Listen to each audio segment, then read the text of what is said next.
자, 여러분, 이어서 봅니다. 문제집 242페이지 보기 전에 우리 이제 요약집 한번 훑어보고요. 그 다음에 문제 한번 쭉 풀어보겠습니다.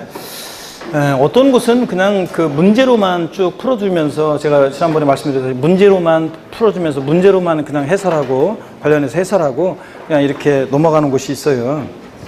그러면 시간이 얼마 안 걸려요. 그러면 문제로만 해주면서 이렇게 하면 시간은 얼마 안 걸리고, 제가 힘이 덜 들고 그렇게 하면 문제로만 쭉 해설해드리고 이렇게 하면 좋은데, 그러면 상위 30%에 해당되는 분들은 굉장히 좋아해요. 문제만 쭉 풀어주고 문제로만 해설해주니까.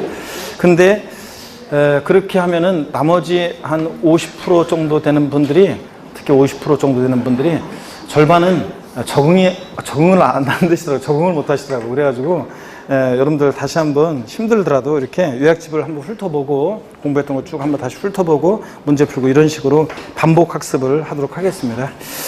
자, 그래서 그런 거를 취지를 이해하시고요. 자, 요약집 84페이지 11번 테마 봅니다. 별표시 3개고요. 12번 테마는 별표시 2개였고요. 요약집. 자, 우리 85페이지 12번 테마는 별표시 2개고. 그럼 제 마음이 어디로 향해 있는지에서 보이시죠, 여러분들?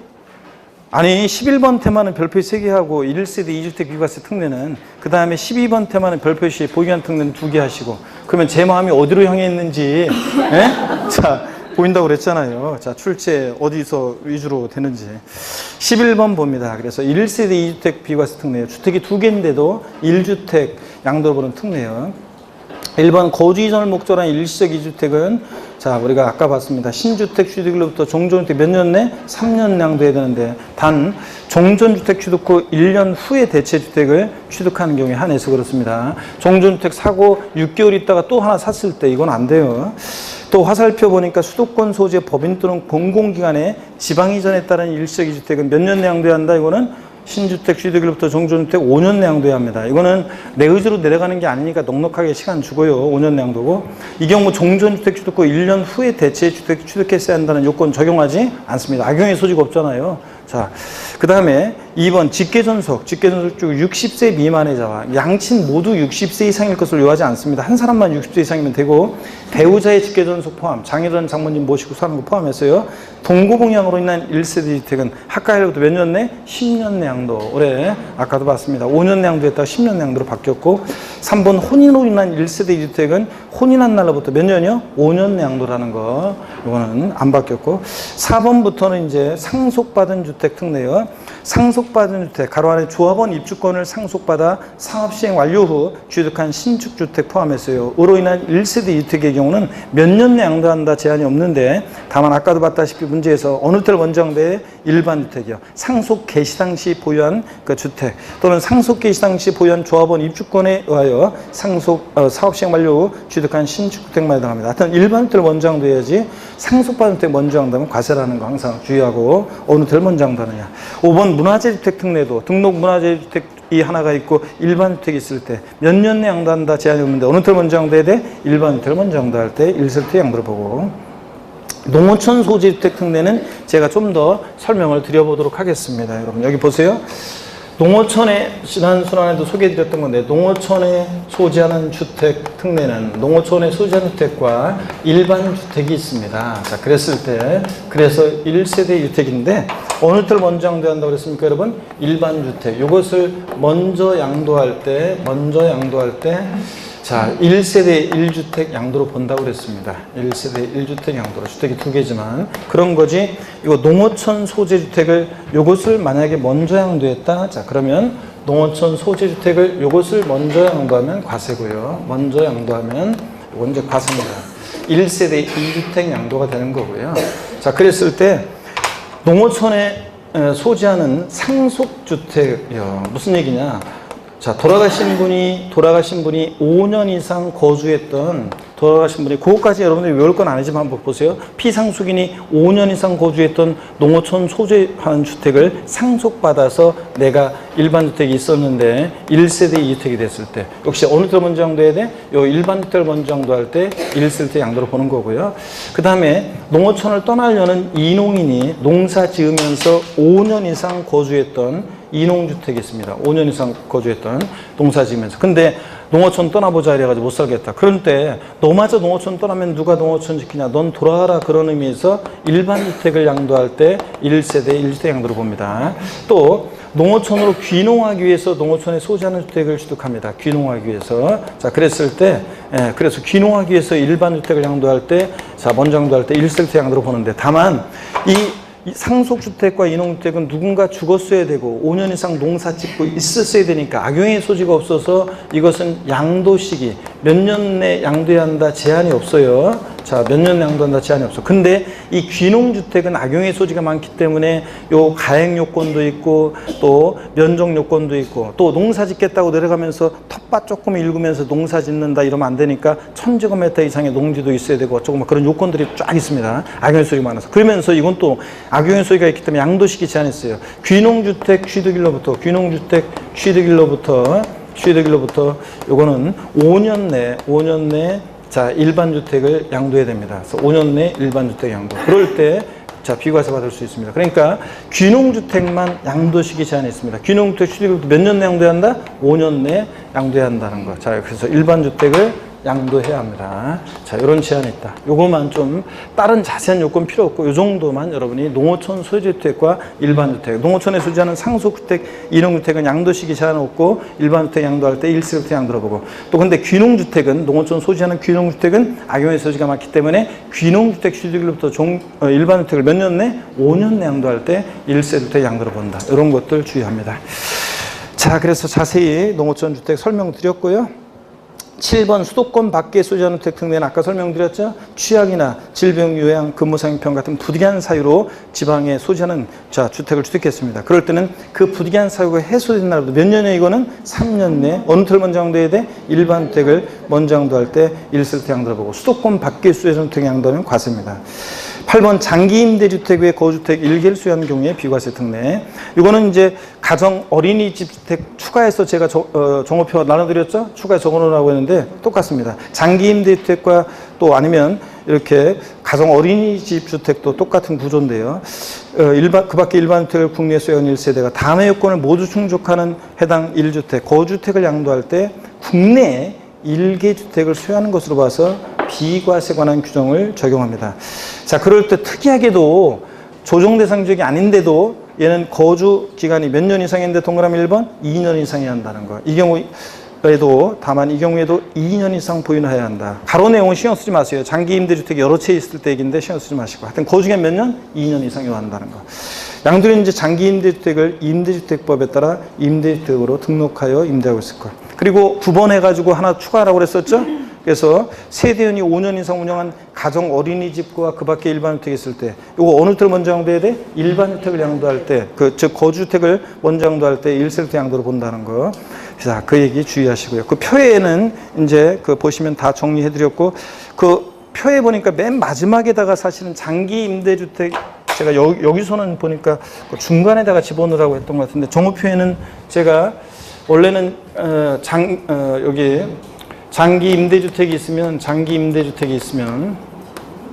그 표의 맨 마지막 칸에 장기 임대주택이 있고 그러면은 그 장기 임대주택이 있을 때 그 아래에다가 사실은 가정 어린이집 주택을 여기 맨 마지막에 사실은 추가하면 더 좋은데요. 그래서 요 구조가 똑같아요.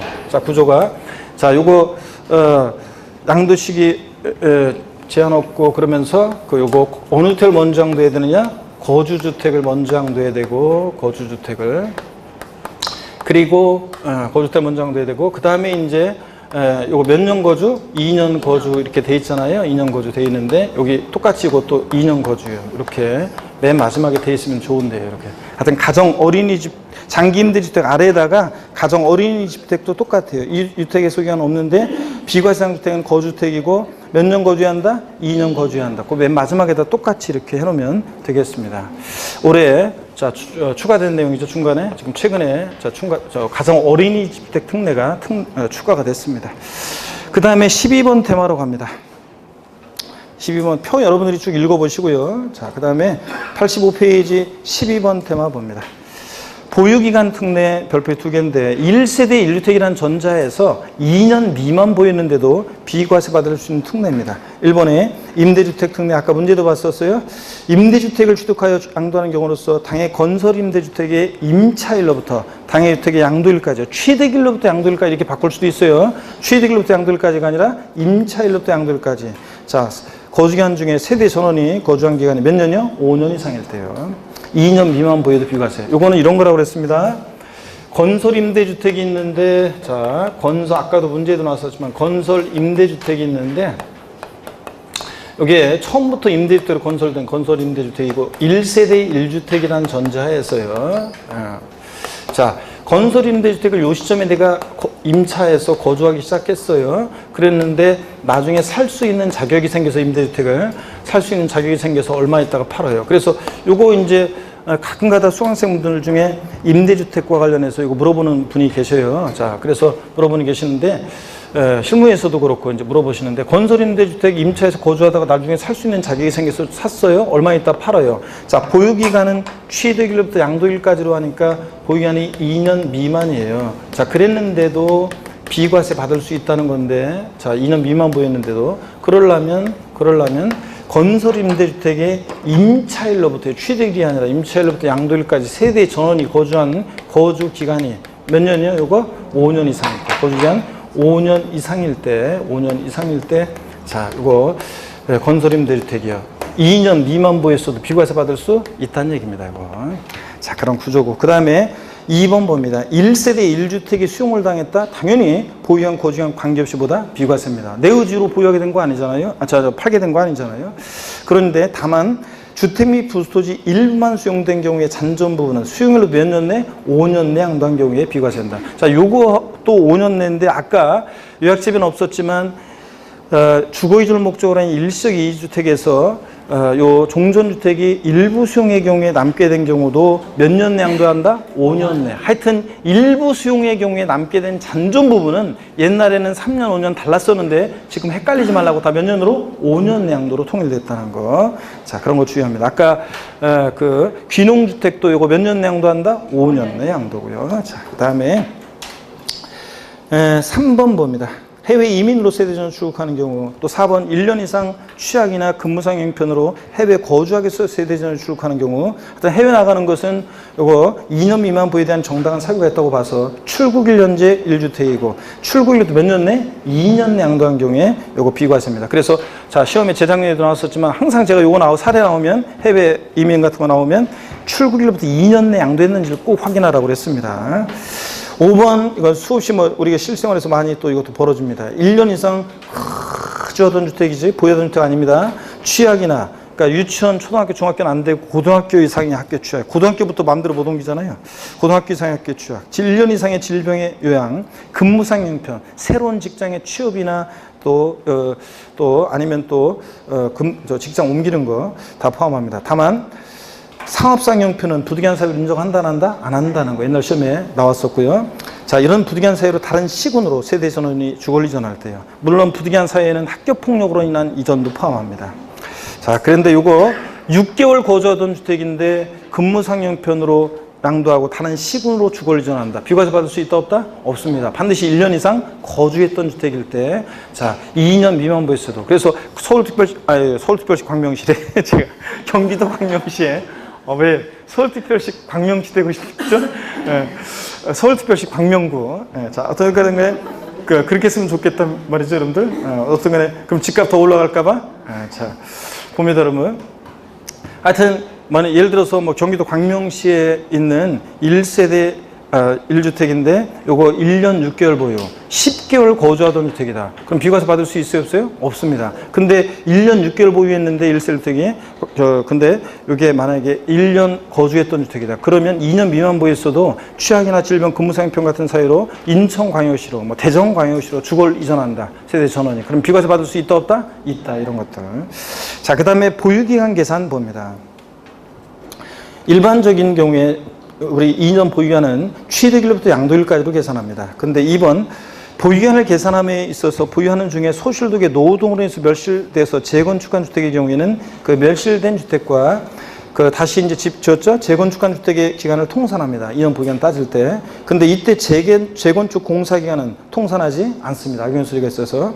근데 3번하고 비교해 봐야 되는 것이 보유하던 주택이 도정법이나 주택법에 의한 재개발, 재건축으로 완공된 경우에는 종전주택의 보유기간, 공사기간, 재개발, 재건축 후에 이 보유기간을 다 통산한다는 거. 그래서 표를 보면 딱 차이가 나죠, 여러분들? 그래서 소실독의 노후동으로 인해서 재건축한 경우에는 종전주택, 멸실된 주택의 보유기간이 예를 들어서 1년, 공사기간이 6개월, 재건축한 주택의 보유기간 기간이 6개월. 그러면 1년 몇 개월? 6개월 보유입니다. 2년 보유가 아니라. 그런데 도정법 같은 법령 규정에 의한 경우는 공사기간도 통산해서 2년 보유기간 따집니다. 상속받은 주택은 원칙적으로 상속 개시일로부터 양도일까지로 보유기간 따집니다. 역사가 상속받은 때부터. 2번 상속받은 주택으로서 상속인과 비상속인이 상속 개시 당시 동일 세대인 경우에는 상속 개시 전의 상속인과 비상속인이 동일 세대로서 여기다가 하나 더 추가라고 그랬죠? 거주하고 보유한 기간을 통산한다. 거주하고 보유한 기간을 통산한다. 거주하고라는 말을 좀 집어넣으세요. 거주하고 보유한 기간을 통산한다. 거주하고. 이 말이 올해 추가됐어요. 거주하고. 보유한 기간을 통산한다. 이렇게. 자, 그러면 이건 이런 거라고 그랬습니다, 여러분들. 여기를 보세요. 예, 이거는. 예를 들어서, 만약에, 동일 세대원으로부터 상속을 받았다. 그러면 다시 한번 설명드립니다. 우리가 지난 순환에 이어서. 갑이라는 돌아가신 피상속인이 있고, 을 상속인이 있는데, 이 시점이 상속 개시일인데요. 상속 개시일 전에 피상속인과 상속인이 동일 세대원으로서 보유하고 거주하고 그러니까 보유하고 거주한 기간이 2년입니다. 그 다음에 상속인이 요거 1년으로 하겠습니다. 상속인이 상속받아 보유한 기간이 1년입니다. 그러면 1세대 1주택 이 보유기간 계산할 때 상속받은 주택에 대해서 몇 년 보유로 따진다고요? 2년 보유로 따집니다. 이런 경우에는. 자, 그래서 2년 보유로. 근데 비상속인과 상속인이 상속 개시 전에 동일 세대원으로서 보유하고 거주했던 기간도 어떻게 한다? 통산합니다. 근데 다만 다른 세대원으로부터 만약에 상속을 받았다. 우리가 흔히 다른 세대원으로부터 상속을 받았을 때는 그때는 이제 달라집니다. 그래서 갑이라는 피상속인이 또 을이라는 상속인이 이 시점이 상속 개시일이고 자, 피상속인 1년 보유, 상속인 1년 보유. 그럼 몇 년 보유로 따진다고요? 이때는 1년 보유인 거고요. 자, 여러분들, 그쵸? 예, 원래 상속 개시일부터 보유기간 따지니까.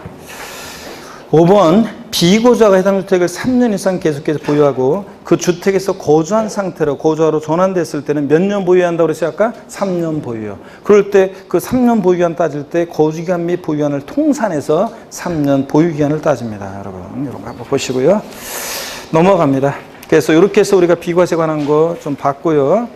그 다음에 그 86페이지 13번 겸용주택, 14번 고가주택, 15번 이거 지난주에 안 했나요?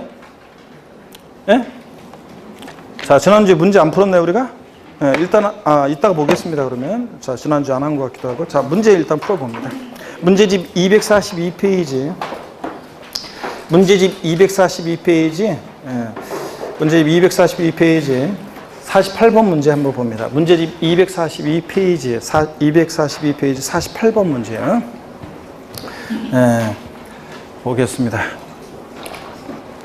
다음은 소득세법상 양도소득세 1세대 1주택, 고가주택 아니고요. 비과세 관한 내용 중 틀린 거. 1번 서울특별시에 소지하는 1주택을 양도하는 1세대가 해당 주택을 3년 보유하고 그 보유한 중 2년 이상 거주한 주택을 양도하는 경우 비과세 받을 수 있다. 맞습니까, 여러분? 그렇잖아요. 서울특별시 조정대상 지역인데 조정대상 지역이란 말이 없어도 서울특별시니까. 근데 1세대 1주택이고 3년 보유했습니다. 2년 이상 보유했네요. 그리고 보유한 중에 몇 년 거주? 2년 이상 거주했으니까 비과세 받을 수 있다. 맞잖아요. 2번 요약집 85페이지 12번 테마고 85페이지 참조고 아까 본 거예요. 거주 또는 부유한 중에 소실득의 노후동으로 인해서 멸실돼서 재건축한 경우에는 멸실된 주택의 보유기간, 공사기간, 재건축한 주택의 보유기간을 통산한다. X입니다. 소실득의 노후동으로 인한 경우는 공사기간은 통산한다, 안 한다? 안 한다고 그랬습니다. 2번 정답. 3번 상속받은 주택으로서 상속인과 비상속인이 상속개시 당시 동일 세대인 경우에 상속개시 전의 상속인과 비상속인이 동일 세대로서 거주하고 보유한 기간을 어떻게 한다? 통산한다. 맞죠, 여러분들? 네. 다음에 4번 장기 임대주택 외에 거주하는 1주택을 소유하는 1세대가 해당 거주주택을 양도한 경우 2년 이상 보유 및 2년 이상 거주하여야 비과세 받을 수 있다. 장기 임대주택 또 가정 어린이집 주택은 자 비과세까지 받으려면 자 물론 거주주택을 먼저 한 다음에 1세대 1주택 양도로 보는데 비과세까지 받으려면 보유한 중에 몇 년 거주해야 한다? 2년 거주 요건 갖춰야 한다는 거 맞습니다. 5번 보유하던 주택이 도정법에 의한 재개발 재건축으로 완공된 경우에는 종전주택에 보유한 공사에 의한 재개발 재건축 후에 보유하는 모두 어떻게 한다? 통산하고요. 맞습니다. 49번 문제는 5번 지문만 한번 살짝 볼게요. 5번 지문 취득 후 1년간 거주한 주택을 사업상 형편으로 세대 전원이 다른 시군으로 주거를 이전함으로써 양도한 경우 비과세 받을 수 있겠습니까? 없습니다. 왜요? 상업상 형편은 부득이한 사유로 인정한다 안 한다? 안 한다는 거. 취약, 질병에 의한 근무상 형편, 학교폭력으로 인한 전학 같은 부득이한 사유가 됩니다. 5번 정답이고 나머지는 여러분이 보시면 되고요. 50번 문제 한번 보겠습니다. 50번 문제 역시 요약집 11번 양도세 11번 12번 테마 참조인데요. 문제 한번 보겠습니다. 다음 중 소득세법상 1세대가 국내에 소지하는 1주택을 양도하는 경우 비과세에 관한 설명으로 옳은 것은 그랬습니다. 1번에 1석 2주택의 경우에 다른 주택을 취득하고 3년 내 종전주택을 양도하는 경우에는 무조건 1주택으로 본다. 그래요? 아니지. 무조건은 아니지. 이게 자 다른 주택 취득하고 종전주택 취득하고 다른 주택을 몇 년 지나서 1년 지나서 양도하고 그래야지. 뭐 그런 요건들이 있잖아요. 자 그런 거지. 무조건 자 1주택으로 본다. 틀렸습니다. 종전주택 취득 후 다른 주택은 1년 지나서 경과 후에 취득했어야 됩니다. 그 해설이 나오죠 여러분들? 네, 아까도 봤었고요. 2번 지문 봅니다. 상속받은 주택과 상속 개시 이후에 취득한 일반 주택을 삑 틀렸네. 뭐 틀렸어요? 자, 일반 주택은 상속 개시 이전에 취득한 일반 주택이어야죠. 상속 개시 이후에 취득한 주택 안 된다고 그랬잖아요. 내가 주택 하나 상속받았는데 일반 주택을 나중에 취득했어요. 그러면 상속으로 인한 1세대 2주택 특례 적용해야 하나요? 안 합니다, 여러분들. 상속 개시 전에 일반 주택이 있었고 주택을 상속받아서 2주택이 된 경우에 됩니다. 그죠? 예. 자, 그래서 상속 개시 이후에 틀렸습니다. 이전에 취득한 일반 주택을 국내 가까이 소유하고는 1세대가 일반 주택 양도할 때입니다. 하여튼 상속 개시 이후 틀렸고. 3번 60세 이상의 부모님을 동거부양하기 위해서 세대 합침으로써 2주택이 된 경우 합친 날로부터 5년 이내에 부모님 소유주택을 양도하는 경우에 한해서 1주택으로 본다. 자, 몇 년 내로? 10년 내에 양도하면 됩니다. 그래서 5년 내 양도한 경우에 한해서 틀렸습니다. 4번 봅니다. 공공주택에 따른 공공건설임대주택을 취득하여 양도하는 경우로서 해당 건설임대주택의 임차일로부터 해당 주택의 양도일까지 기간 중 세대 전원이 거주한 기간이 5년 이상인 경우 보유한의 제한을 받지 않는다. 그렇잖아요. 아까 이거 건설임대주택 특례예요. 임차일로부터 양도일까지 거주기간 몇 년? 5년 이상일 때. 맞습니다. 보유한 제한 받지 않고. 5번 해외이주법에 따른 해외이주로 세대 전원이 출국하는 경우 보유한 및 거주기간의 제한을 받지 않는다. 다만 출국일로부터 5년 내 양도한 경우에 한한다. 이건 몇 년 내 양도해야 돼? 2년 내 양도해야죠. 틀렸습니다. 4번 정답이고요. 넘어갑니다. 여러분 51번 문제 여러분이 기출문제 변형한 건데 여러분이 한번 풀어보시고요. 51번 문제 여러분 충분히 풀 수 있습니다. 52번 문제 보겠습니다. 다음은 양도세 비과세장인 1세대 1주택에 관한 특례에 관한 설명이 다 틀린 거 그랬습니다. 1번 소득세법 시행령 규정에 따른 장기임대주택과 그 밖의 1주택을 국내에 소유하고 있는 1세대가 일정 요건을 모두 충족하는 해당 1주택, 거주택을 양도하는 경우에 국내 1개의 주택을 소유하는 것으로 봐서 비과세에 관한 규정을 적용한다. 그렇죠, 여러분들? 어떻게 먼저 양도했어요? 거주주택. 맞습니다. 2번, 1의 경우에 거주기간이 3년 이상이어야 한다. 몇 년이요? 2년 이상이어야 됩니다. 2년 이상. 그래서 2번 틀렸고 3번 1의 경우에 동그라미 1의 경우에 양도일 현재 장기임대주택을 민간임대주택 특별법 규정에 따라 민간임대주택으로 등록하여 임대하고 있어야 되고요. 4번은 뭐 혼인하는 거고 5번 반복해서 5번 봅니다. 부득이한 사유로 취득한 수도권 밖의 소유자는 주택과 일반 주택을 국내 각각 1개 소유하는 1세대가 어느 주택을 먼저 양도해야 돼? 일반 주택. 을 양도하는 경우 부득이한 사유가 해소된 경우는 사유 해소일로 몇 년 내? 3년 내 양도한 경우에 한해서 비과세 받을 수 있다. 맞습니다. 53번 문제는요. 요거는 이제 출제 가능성이 아까 제가 입주권에 대한 것을 설명드렸었는데 요거는 출제는 한 번도 안 됐어요. 근데 입주권에 관한 요 내용은 입주권 양도에 관한 것은 시험에 한 번도 안 나왔어요. 근데 한 번 정도만, 문제 풀이할 때 한 번 정도만 한번 보도록 하겠습니다. 자, 볼게요. 53번 문제 한번 봅니다. 1세대 1주택자의 주택이 조합원 입주권으로 전환됨에 따라 해당 조합원 입주권을 양도하는 경우와 대체주택을, 이게 두 가지 논점이 지금 있는 거예요. 요 사안하고 대체주택을 취득하여 거주하다가 재건축 주택 완공 후 대체주택을 양도한 경우에 대한 내용으로 틀린 것은 그렇습니다. 1번 지문 한번 볼게요. 어떤 건지. 처음 배우고 자세한 것은 처음 배우고 이제 한 번 정도만 해본 건데 1번 지문 요약집 87페이지 16번 테마 참조고요. 요약집 87페이지 참조고요. 국내에 1주택을 소유한 1세대가 그 주택에 대한 주택 재건축 사업의 시행기간 동안 거주하기 위해서 사업 시행 인가일 이후 다른 주택을 취득하여 2년 이상 거주인데 이건 제가 알려드릴게요. 1년 이상 거주하고 양도하는 때에만 이를 1세대를 들어보아서 비과세에 관한 규정을 적용한다. 자, 어떤 얘기냐면요. 여러분, 이게 이런 얘기예요. 자, 여기 한번 보세요, 여러분들. 이건 어떤 얘기냐면 처음 배우는데 한번 보세요. 이건 어떤 거냐면, 자, 예를 들어서 우리 그 요약집에 거기 보면 아까 하나는 이제 원칙적인 모습은 설명을 드렸고, 조합원 입주권도 주택수 계산에 포함한다는 거, 이런 것들. 그래서 1세대가 1주택 있다가 1조합 입주권 있고, 그럴 때 주택을 양도하면 뭐 그런 얘기였는데, 이건 또 어떤 거냐면 이런 거예요. 재개발 지역인데, 재개발이 벌어지는데, 재개발되고서 이제 집 들어보시고 조합원 입주권을 취득했어요. 입주권을 취득했는데 그 얘기죠. 자, 보니까 재건축 사업 시행 기간 동안에 자, 임시로 조합원 입주권을 받았고 그다음에 임시로 살 집이 필요해서 대체주택을 취득했어요. 대체주택을 취득했고요.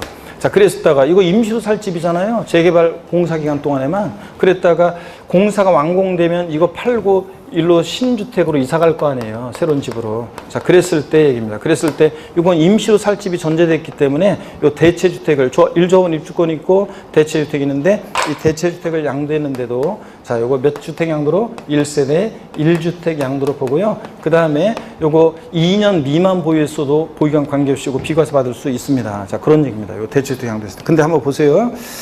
근데 참, 요 대체주택에서는 몇 년을 거주했어야 되냐면 1년을 거주했어야 돼요. 근데요, 자, 우리가 자 보세요. 입주권과 관련해서 거주기간 나왔다. 그러면 여러분들이 입주권에 대한 건 자세한 거 몰라도 요거만 알아주세요. 하여튼 입주권도 주택수 계산에 포함한다는 거. 또 그 다음에 또 입주권을 양도했는데도 주택 양도처럼 취급하는 경우 있다는 거 두 가지. 또 하나가 입주권과 관련해서 거주기간 나왔다 그러면 무조건 거주는 입주권과 관련해서 몇 년이다? 1년 거주입니다. 입주권과 관련해서 거주는 몇 년 거주? 1년 거주. 뭐 이런 거 제가 무조건 몇 년이다 이런 게 아까 일정한 농지 교환불허분야수 비과세에서는 몇 년 나왔다 무조건 몇 년이다? 3년. 계속 반복해서 저한테 듣다 보면 탁 그냥 이렇게 느낌이 그런 쪽으로 가게 돼요, 시험장에서. 하여튼 그건 3년, 무조건 3년이고. 또 조합원 입주권 관련해서 거주 나왔다. 몇 년 거주? 1년 거주입니다. 자, 그래서 요거 1년 이상 거주하고 요 임시로 살 집에서요. 자, 양도하는 때만 1세대를 들어봐 비과세 규정을 적용하고 2번 봅니다. 위 1의 경우에 재건축 주택이 완공되기 전후 2년 이내 대체주택을 양도해야 되고 또 3번 위 1의 경우에 재건축 주택이 완공된 후 2년 이내에 재건축 주택으로 세대 전원이 이사해서 몇 년 거주해야 돼? 1년 이상 거주해야 되고. 하여튼 거주 나오면 무조건 몇 년 거주? 입주권에서는 1년 자 거주입니다. 4번하고 5번은 다른 거예요. 아까 제가 입주권 양도하는 거. 재개발 지역에서 원래 비과세권을 갖춘 주택을 갖고 있었는데 원래 비과세권 갖춘 주택 갖고 있었는데 입주권 하나 받은 거, 딱지 받은 거. 자, 그 얘기입니다. 4번 볼게요. 관리처분계획 인가연제 1세대 1주택 비과세권에 해당하는 기존주택을 소유한 1세대가 도정법에 따른 관리처분계획 인가로 취득한 조합원 입주권을 양도하는 경우 양도를 연재 다른 주택이 없다면 비과세 받을 수 있다. 아까 재개발 지역에 아까 그 얘기잖아요. 아까 설명드렸던 건데 이거 보세요. 이건 이런 얘기예요. 자, 재개발 지역인데 원래 1세대 1주택 비과세권을 갖춘 주택이었어요. 원래 1세대 1주택 비과세권 갖춘 주택이었는데 자, 그런데 재개발 사업 시작되면서 때려보시고 뭘 받아요? 조합원 입주권 받잖아요. 딱지 받았어요. 그런데 조합원 입주권을 받았어요. 자, 그런데 들어갈 형편이 못 되니까 조합원 입주권을 양도해요. 그런데 입주권은 주택이 아닌데도 1세대 몇 주택 양도로 봐요? 1주택 양도로 봐서 요거 비과세 받을 수 있다는 얘기입니다, 여러분. 자, 원래 비과세권 갖춘 데 갖고 있었잖아요. 근데 당연히 그럼 이 사람 비과세지. 원래 재개발사 많이 했으면 원래 비과세였잖아요. 자, 그렇기 때문에 이런 경우 입주권을 양도했는데도 비과세 받을 수 있다. 그 얘기입니다. 근데 자, 그 동그라미 5번을 봅니다. 위 사의 경우에 양도일 현재 1조합 입주권 외에 1주택을 수여한 경우에는 해당 1주택을 취득한 날부터 몇 년이요? 3년 내 조합원 입주권을 양도한 경우 하나입니다. 자, 여기 보세요. 조합원 입주권 외에 다른 주택이 있었어요. 일로 들어갈 형편은 못 되지만 딱지 이거 입주권 딱지 팔고 다른 데 동네에 이사 가려고 옆 동네에 다른 주택을 취득했어요. 조합원 입주권 외에 다른 주택이 있었을 때는 자, 여기 봅니다. 이 다른 주택 취득일로부터 조합원 입주권을 몇 년 내? 3년 내 양도를 하면 일시적인 거잖아요. 그러니까 일시적 2주택은 우리가 3년 내 양도하게 되면 입주권을 양도했는데도 1세대 1주택 양도로 봐서 비과세 받을 수 있다는 얘기입니다. 이해되십니까, 여러분? 네. 입주권과 관련해서 시험에 의미가 있는 것들 몇 가지 이렇게 살짝 아까하고 해서 말씀을 드렸습니다. 이런 거 한 번만 제가 그래서 이건 나중에 모의고사 보니까 지난번에 보니까 타사 모의고사에서 보니까 입주권에 관한 거 신문지 냈던데 실전에서는 나오진 않고 있는데 어떡하네 이런 정도 개념 한번 알고 계시면 됩니다. 제가 이렇게 설명을 드렸어요. 나중에 시험 끝나고 보면 강조를 제가 하지 않았는데 이렇게 한 번 정도 문제풀이 할 때 설명드린 거 있잖아요. 어떤 수험생분들은 시험 끝나고 거의 안 나오긴 하는데 가끔 만약에 이런 게 나왔다 그러면 기가 막히게 기억하고 있다가 제가 강의를 했다고 하면서 그걸 강의했잖아요 옛날에 그러면서 그 얘기 기억하더라고요. 나는 그냥 슬쩍 그냥 면피하려고 한 건데 그걸 또 기억하더라고요. 그리고서 맞춰요 또. 대단한 분들이 계십니다. 하여튼 요거 내가 오늘 강의했어요 여러분들. 그래서 오늘 강의했고 모의고사에는 근데 나오니까 여러분들 또 틀리면 또 제가 안 가르쳐 준 것도 막 모의고사 나온다는 이런 얘기 할까봐 살짝 말씀드렸는데 실전에서는 나올 가능성은 낮아요. 근데 혹시라도 모르니까 한 번 정도 이렇게 입주권에 대한 거 알고 합니다. 입주권을 양도했을때도 주택 양도로 봐서 비과세 하는 거 원래 관리처분계획 관련지 비과세권 갖추고 있어야 돼요. 또 이런 거 자 재개발 지역 중에 사업 시행 기간 동안에 임시로 살지 필요해서 대체주택을 취득했다가 양도할 때 이 대체주택은 2년 미만 보유했는데도 1년 이상 거주하는 요건을 갖추고 있다 그러면 비과세 받을 수 있다. 입주권과 관련해서 거주 나오면 몇 년 거주? 1년 거주 이런 것들. 자 아까 1세대가 1주택과 1조합원 입주권이 있다가 주택을 양도했을 때 원칙적으로는 1세대 2주택 양도로 봐서 입주권도 주택 속에서는 포함해서 원칙적으로는 이렇게 과세를 하는데 근데 예외적으로 근데 아까 이제 예외적으로 그런데 이 비과세 받을 수 있는 예외들이 이렇게 됐다시 많습니다. 아까 이제 또 하나 배웠던 것이 1세대가 1주택과 1조합 입주권이 있다가 조합원 입주권 취득일로부터 종전주택을 몇 년 내? 3년 내 양도하면 일시적인 1세대 주택으로 봐가지고 비과세 받을 수도 있고요. 뭐 이런 것들 등등 예외가 있다는 거 이런 정도 한번 알고 가시면 되겠습니다. 됐습니다. 그래서 53번 문제 이 정도 내용 한 문제로 이 정도만 알고 계시면 문제 나왔을 때 맞출 수 있을 겁니다. 정답은 246페이지 54번 문제 봅니다. 그러고 보니까 제가 겸용주택을 지난 순환에 했지 지난주에 한 게 아니었네요. 자 오늘 한번 보도록 하겠습니다. 그러면 자 1세대 1주택 양도세 비과세에 관한 설명으로 옳은 거 그랬습니다. 단 당해주택은 등기된 것으로 고가주택이 아니다. 1번에 상속받은 주택으로서 상속인과 비상속인이 상속개시 당시 동일 세대인 경우에 상속개시 전에 상속인과 비상속인이 동일 세대로서 거주하고 보유한 기간을 통산하지 아니한다. 예? 통산한다 그랬죠. 아까 동일 세대였을 때는 다른 세대일 때가 통산하지 않는 거죠. 동일 세대인 경우 통산합니다. 2번 1세대 1주택 비과세 규정을 적용함에 있어서 2개 이상의 주택을 같은 날에 양도하는 경우에는 양도주택 중 실거래가액이 가장 큰 주택을 먼저 양도한 것으로 본다. 아까 예도 들었었는데 어느 주택을 먼저 양도한 것으로 본다? 거주자가 선택하는 순수에 따라 양도하는 것을 본다고 그랬습니다. 해설에도 거기 나와 있죠? 거주자가 선택하는 순수에 따라 양도하는 것으로 보는 거지 보유기간이 가장 긴 주택을 먼저 양도하는 것으로 본다. 실거래가액이 가장 큰 주택을 먼저 양도하는 것으로 본다. 어쩌고 틀렸죠 여러분들? 네. 거주자가 선택하는 순수에 따라 양도하는 것을 봅니다. 그 다음에 3번 1주택을 보유하고 1세대를 구성하는 자가 70세 이상의 아버지를 70세의 아버지를 동거부양하기 위해서 세대를 합침으로써 1세대가 일주택을 보여야 되는 경우 세대 합치는 날부터 5년 이내 양도하는 경우에 많아요. 아예 또 나왔네 이거. 몇 년 내? 10년 내 양도할 때 1세대로 봅니다. 1세대로. 4번 요약집 13페이지, 요약집 86페이지, 요약집 86페이지 13번 테마. 요약집 86페이지. 자, 참조고요. 하나의 건물이 주택과 주택 외의 부분으로 복합되어 있는 겸용주택의 경우 주택의 연면적이 주택 외 부분의 연면적보다 클 때는 그 전부를 주택으로 본다. 부등호 주택이 클 때만 전부 주택 양도세. 또 그리고 하나의 단위로 양도할 때. 그러고 보니까 진짜 요약집 진짜 잠깐 이거 수정하고 갈게요. 내가 갑자기 까먹은 게 생각. 요약집 맨 마지막에 부동산 관련 종합소득세에서 제가 지난주에 보니까 이거 강의하면서도 이거 발견을 못했더라고요. 다른 데서 하다 보니까 이게 강의. 자, 요약집 맨 마지막 110페이지. 요약집 맨 마지막 110페이지 보면 우리가 부동산업에서 건설업이나 매매업 등 부동산업에서 겸용주택의 구분이요. 지난주에 제가 설명드린 것은 자, 주택과 주택 이외에 겸용주택을 신축 판매할 때 이걸 주택으로 보면 주택 신축 판매니까 건설업으로, 이걸 상가로 보면 상가 신축 판매니까 부동산 매매업으로 가세한다고 그랬잖아요. 주택 신축 판매는 무조건 뭐라고요? 건설업. 그랬을 때 하나의 단위로 매매되는 경우에는 양도세 겸용주택과 똑같이 부등호 주택이 클 때만 전부 주택, 주택면적이 크면 전부 주택으로 봐서 건설업으로 과세한다 이랬잖아요. 근데 그 아래에 있는 게 또 보니까 드래그해서 붙이다가 뭔가 잘못된 것 같아요. 하나의 매매 단위로 매매하는 경우가 아니라 맨 마지막 거는 하나의 단위가 하나를 뭐로 고치냐면 각각으로 고치세요. 각각의. 이거 제가 말로는 그렇게 해놓은 것 같은데 이걸 하나의 매매 단위가 아니라 각각의 매매 단위로 매매하는 경우, 상가는 상가, 주택은 주택 각각 매매할 때는 좀 달라요. 그래서 이거는 이제 다르게 돼 있는. 똑같이 돼 있네 제가. 이거 아예 잘못되어 있네. 이거 아예 표가 잘못되어 있네. 이게 제가 각각의 단위로 이걸 해놓고서 이걸 고친다는 거를 드래그해서 붙인다는 걸 아예 그냥 뭐가 잘못돼 버렸네.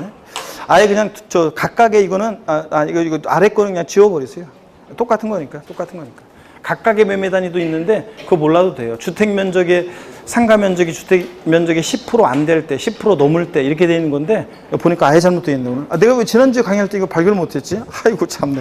그래서 요거요 아예 그냥 지워버립니다. 자, 지워버리시고 그리고 하나의 단위만 알고 가시면 돼요. 자, 다시 여러분요. 다시 여러분들 그 문제집, 그래서 문제집 우리가 246페이지 54번으로 옵니다. 문제집으로 다시 오세요, 여러분들. 제가 왔다 갔다 해서 죄송하고. 자, 246페이지 54번 문제 봅니다. 5번 지문, 그래서 4번 지문이 맞고 5번 지문이요. 법령이 정하는 다가구주택을 가구별로 분양하지 않고 그 다가구주택을 하나의 매매 단위로 하여 이인에게 양도하는 경우에 이를 각각 하나의 주택으로 보아 비과세를 적용해야 한다. 아니라고 했죠 아까도 나왔지만 전체를 하나의 주택으로, 이를 전체를 단독주택으로 봐서 비과세를 적용합니다. 전체를 하나의 주택으로, 즉 단독주택으로요. 그 다음에 55번 문제는 제가 56번 문제가 기출문제거든요. 56번 문제를 풀어드릴 테니까 55번은 여러분이 한번 풀어보시면 되고요. 제가 56번 문제 기출문제 이거 한번 풀어드릴게요. 겸용주택이요. 하여튼 부등호 주택이 클 때만 전부주택이고, 작거나 같으면 뭐다? 주거부만 주택이고, 그리고 비과세 면적 계산하는 거 연습했었어요. 겸용주택. 한번 볼게요. 1세대 1주택 요건을 충족하는 247페이지 56번 문제입니다. 1세대 1주택 요건을 충족하는 거주자 갑이 다음과 같은 단층 겸용주택. 주택은 국내 상시 주거용이며 도시지역 내에 존재하고요. 7억 원에 양도했을 경우에 양도소득세가 과세되는 건물 면적과 토지 면적으로 오른 것은 그랬습니다. 우리는 물론 비과세 면적을 먼저 배웠네요. 어떤 간에 건물에 있어서는 주택 면적이 80, 상가 면적이 120이면 주택 면적이 클 때만 전부 주택이지. 그죠? 작거나 같으면 어떻게 한다? 주거부만 주택. 그러니까 건물에 있어서 주택 면적 80제곱미터는 비과세권 갖췄으니까 뭐하고? 비과세고. 상가 면적 120제곱미터는 어떻게 하고? 과세입니다. 과세되는 건물 면적은 몇 제곱미터? 120제곱미터. 그래서 보기를 딱 봤더니 아이고, 건물 120제곱미터 과세 면적 3개가 있네. 그러면 또 토지 면적, 과세되는 토지 면적을 구해야 되는데, 먼저 이건 안 분한다고 그랬습니다. 주택 면적이 주택 이해면적보다 작거나 같을 때는 이거 안 분한다고 그랬어요. 그래서 어떻게 안 분하느냐, 우리 요약집 여러분들, 86페이지에 다 나와 있어요. 여러분들 보시면. 요약집 86페이지에 나와 있죠. 거기에. 자, 보시고, 함수에서 보시고, 여기를 한번 보세요. 86페이지 보시고, 여기. 설명을 좀 드립니다. 86페이지 하시고, 요거 이렇게 계산한다고 그랬습니다. 여러분, 자, 여기 봅니다. 먼저요. 86페이지 펴놓으시고. 자, 지금 비과세되는 토지 면적 계산할 때 이렇게 주택 면적이 주택 이해 면적보다 작거나 같을 때는 안 분해가지고 우리 요약집에 이렇게 돼 있잖아요. 요거 전체 겸용주택의 전체 면적, 겸용주택의 전체 면적 곱하기 건물 연면적 분의 주택 면적. 자, 요거 이렇게 하고 요거하고 우리 1세주택 비과세는 주택 정착 면적에다가 도시지역이니까 몇 배? 5배 한 거하고 비교해서 둘 중 어떤 거? 적은 면적을 비과세한다고 돼 있습니다. 그죠, 여러분들? 그렇잖아요. 요약집에 그렇게 돼 있어요. 그러면 여러분 보세요. 지금 여기 겸용주택이 이 사례에서 전체 면적은 몇 제곱미터입니까? 여기 겸용주택의 전체 면적이 뭐라고 돼 있어요? 800제곱미터라고 돼 있잖아요. 자, 800제곱미터고 건물의 연면적 주택 면적이 아까 몇 제곱미터? 80. 그 다음에 주거 이해 면적, 상가 면적이 120. 합치니까 건물의 연면적 얼마예요? 200. 주택 면적 얼마? 80. 그러면 자, 이거 약분하니까 어떻게 돼요? 야, 요거로 해야 되겠구나. 4. 그러니까 이렇게 48, 32. 얼마예요? 320제곱미터고. 그렇잖아요. 그 다음에 주택 정착 면적이 얼마? 80. 여기에 5배니까 5, 8, 40 얼마? 400제곱미터. 둘 중 어떤 거? 적은 면적 비과세. 그러니까 320제곱미터는 비과세고, 근데 여기서는 과세되는 토지 면적을 물어봤으니까 전체 겸용주택의 이거 토지 면적이 얼마라고요? 800. 그잖아요. 여기서 320제곱미터 비과세는 면적을 빼니까 과세되는 면적은 얼마예요? 예?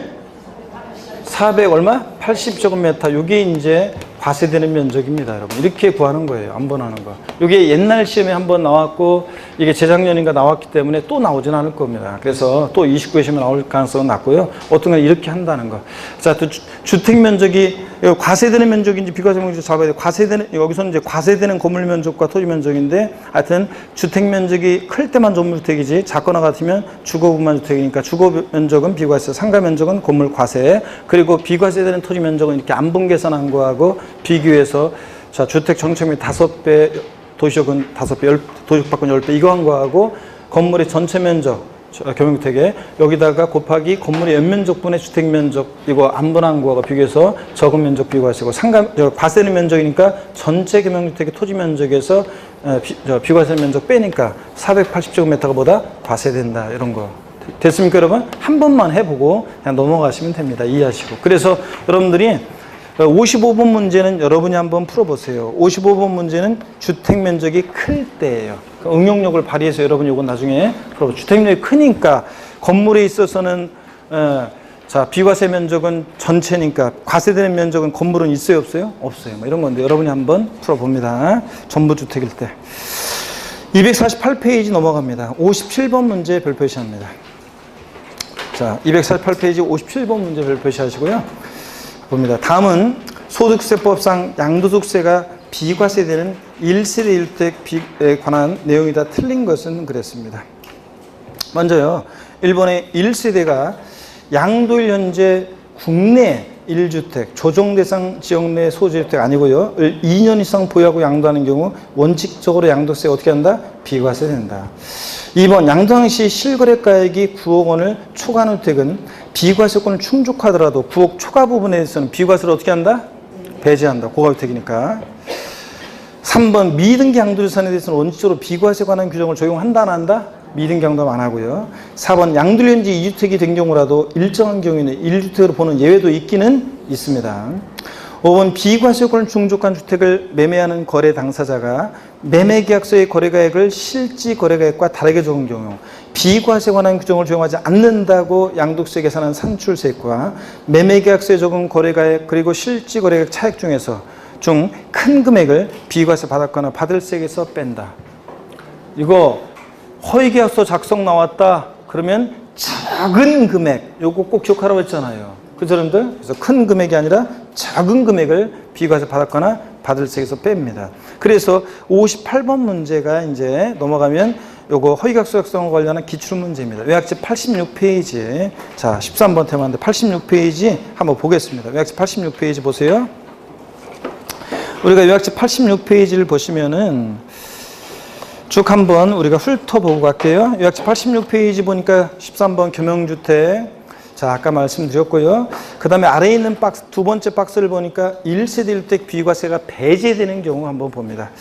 비고자가 양도하면 우리가 1세대 1주택 비과세 배제됩니다. 물론 예외가 있지만. 왜 그러냐면 여러분요. 우리가 1세대 1주택에 대해서는 양도소득세를 비과세도 해주고 장기 보유토용제도 왕창해주고 막 그런 이유는 비고자에게 주택이라는 것은 사회와 국가의 자산적 가치를 그것도 있지만 사회와 국가의 가장 기본 기초 단위인 가정, 그 가정의 보금자리적 성격이기 때문에 비과세도 해주고 과세가 되더라도 장기 보유동제도 왕창해 줍니다. 그런 건데 비고자, 국내 우리나라에 주소도 없고 183 거수도 없는 비고자가 미국에 보금자리가 있는 그런 사람이 우리나라에 있는 주택을 양도했을 때 그 사람이 양도하는 주택은 토지나 건물과 다를 바가 없다고 봐가지고 비과세 해준다 안 해준다? 안 해줍니다. 원칙적으로. 2번 봅니다. 고가주택 실지 양도한 가액이 9억 원 초과는 고가주택을 양도했을 땐 비과세 해준다 안 해준다? 안 해주고 미등기 양도하는 사람 비과세 해준다 안 해준다? 안 해주고 허위계약서 작성했을 때 비과세 배제합니다. 자, 허위계약서 작성의 경우에는 비과세 감면 다 배제합니다.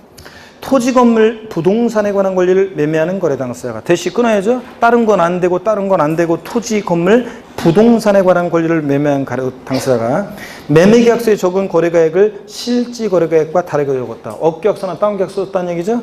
이런 경우에는 해당 자산에 대해서 소득세법 또는 소득세법 외의 법률에 따른 양도소득세 비과세 관한 규정을 적용할 때 비과세 받았거나 받을 세액에서 다음에 구분에 따른 금액을 뺀다. 자, 어떤 금액을 빼느냐? 즉, 요 금액을 과세한다는 얘기인데 1번, 동그라미 1번 소득세법 또는 소득세법 외의 법률에 따라 양도세 비과세 관한 규정을 적용받을 경우 땡땡 비과세 관한 규정을 적용하지 않는다고 양도세 계산한 산출세액과 매매계약서에 적은 거래가액과 실거래가의 차액 이 차액과 비과세 안 해준다고 계산한 산출세와 비교해서 둘 중 어떤 거? 작은 금액을 비과세 받았거나 받을 세액에서 뺀다고 그랬습니다. 여러분. 자, 그러면 이런 얘기에 그러면 저 문제 문제 한번 봅니다. 그래서 문제가 58번 문제 그 얘기입니다. 그래서 또 뭐 사례로 똑같이 나올 가능성은 낮지만 한번 보겠습니다, 여러분. 249페이지 58번 소득세법상 양도세 비과세 대상의 1세대 1주택을 고자 갑이 특수관계 없는 의뢰에게 보기와 같이 양도한 경우 양도세 비과세 관한 규정을 적용할 때 비과세 받을 세액에서 뺄 금액은 얼마인가 그러는데 매매계약 체결일이 2018년 7월 10일 매매계약성의 거래가액이 3억 5천 양도시 실거래가가 3억 원 뭐 했다는 거예요 지금? 업계약서 썼네요.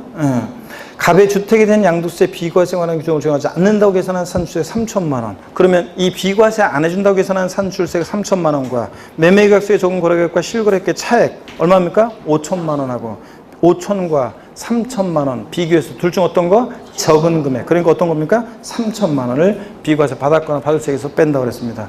자, 그죠 여러분들? 이런 거. 자, 그래서 어떤 수강생분이 그랬다고 그랬잖아요.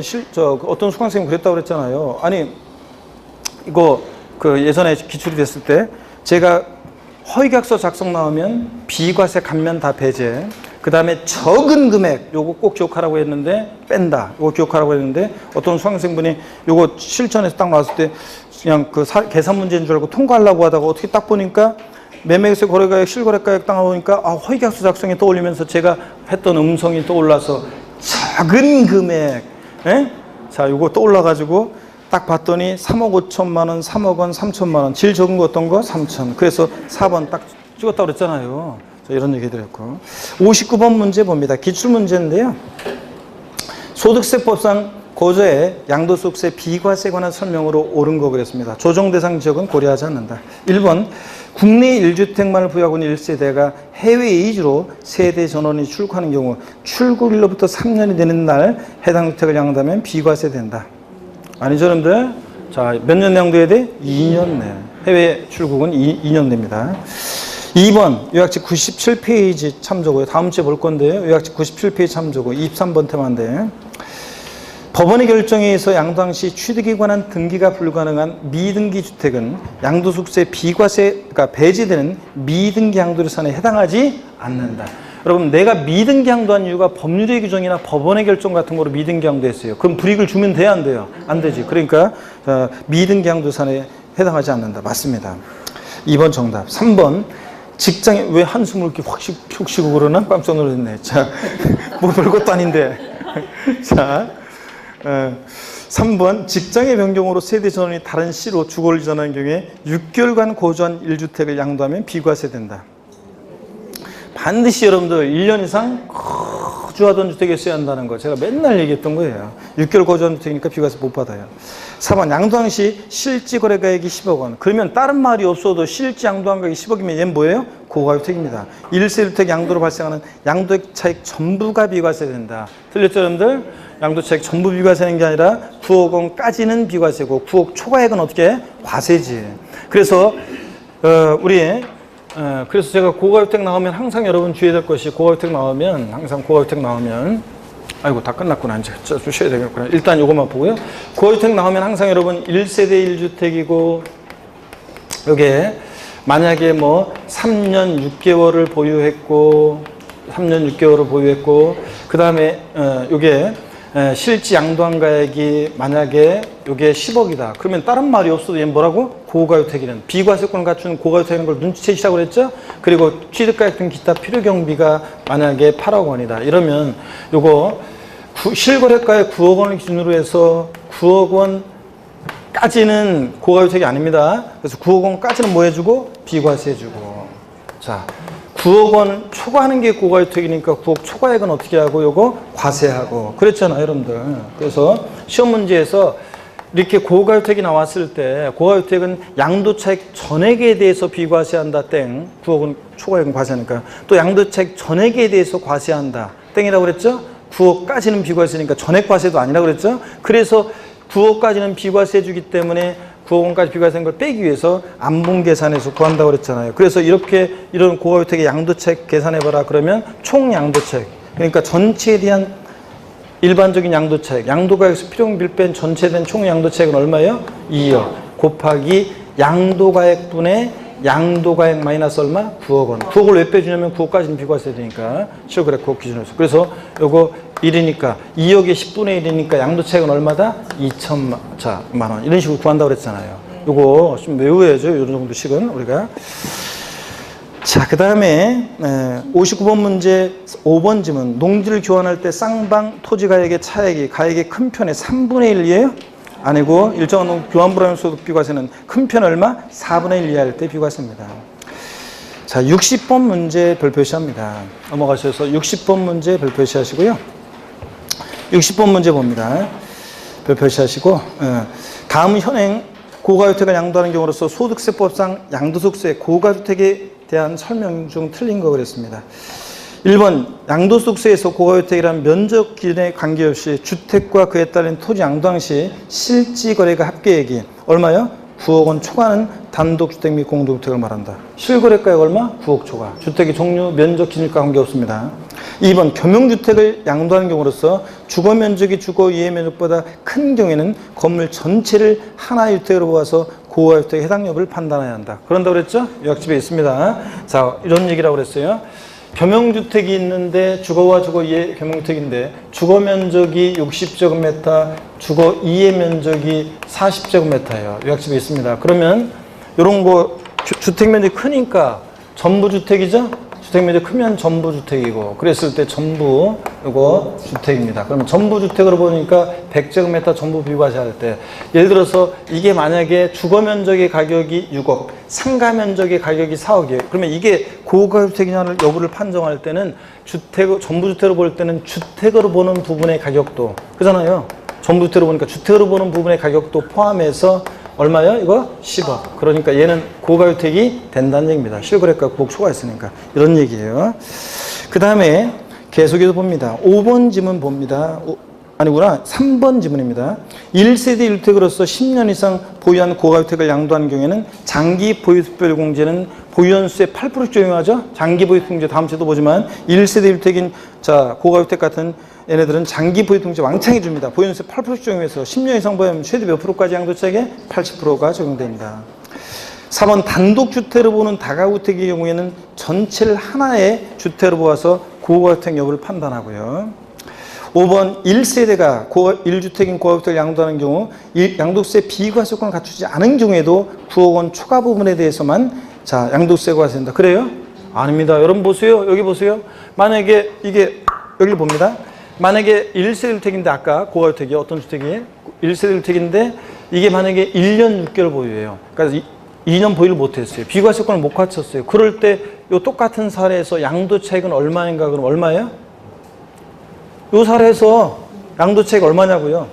2억이지. 이때는 비과세권을 못 갖췄으니까 전체 과세하는 거니까 자, 안분계산 안 해요. 그냥 얼마예요? 2억이에요. 그런데 이렇게 만약에 자 2년 보유권 요건을 갖춰 비과세권 갖췄다 그러면 9억까지 비과세권을 빼기 위해서 일반적인 양도가액 표현비를 뺀 일반적인 양도차익 곱하기 양도가액분의 양도분해서 9억 이렇게 안분하는 거고. 아시겠습니까? 비과세권을 못 갖췄다 그러면 양도차익은 얼마라고요? 2억. 10억에서 8억 빼는 이게 전체 과세하는 거니까. 이해되시죠, 여러분들? 자, 그 얘기입니다. 그래서 5번 비과세권을 갖추지 않은 경우에도 9억 초과 부분만 과세 땡입니다. 비과세권 갖췄을 때만 9억까지 비과세, 9억 초과 부분 과세입니다. 61번 문제는 잠깐 쉬었다가 양도세 계산 과정까지 해가지고 쭉 설명을 드리겠습니다. 잠깐 쉬겠습니다, 여러분들.